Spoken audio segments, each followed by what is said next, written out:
Filistin konvoyunun engellenmesi kabul edilemez bir ihanettir.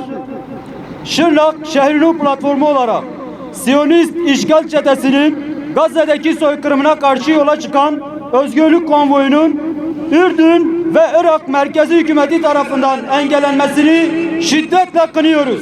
Egemen güçlerin kukla yönetimleri, ihanet ortaklığı, Ürdün hükümeti yönetimi ve Irak merkezi hükümeti emperyalistlerin ve Siyonizmin kuklası gibi hareket etmektedir. Sınır barikatları, Müslüman halkların Gazze çığlığına gösterdiği refleks, işbirlikçi yönetimlerin barikatlarına takılmıştır.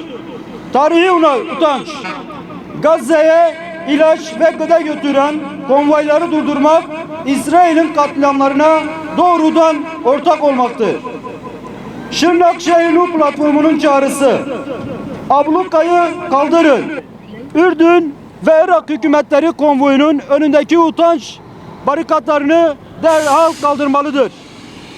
Halklara çağrı, İslam coğrafyasındaki tüm vicdan sahibi hakları bu kukla yönetimlerin sessizliğine ve engellemelerine karşı ses yükseltmeye davet ediyoruz. Geri adım yok. Şırnak'tan yükselen şehrin sesi Gazze özgür olana ve tüm yardımlar yerine ulaşana kadar susmayacaktır. Zulme sessiz kalanlar ve Siyonizmin koruyuculuğunu yapan kukla rejimler tarih ve insanlık vicdanı önünde mutlaka hesap verecektir. Bedir'de 313 sahabe inanç ve kararlılığın sembolü olarak tarihe geçti. Bugün ise 313 kişi Filistin'e destek ve dayanışma mesajı ulaştırmak için yola çıktı. Ancak grup Habur sınır kısmında geçişlerine izin verilmemesi nedeniyle bekletiliyor. 313 kişi, 313 yürek, Bedir'in ruhundan Filistin'e uzanan bir dayanışma yürüyüşüyle yollarda olanlara selam olsun.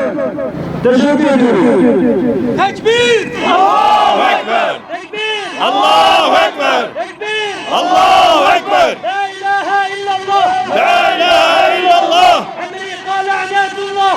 Amerika lanetullah! La ilahe illallah! La ilahe illallah! İngiliz lanetullah! İngiliz lanetullah! La ilahe illallah! La ilahe illallah! İsrail lanetullah! İsrail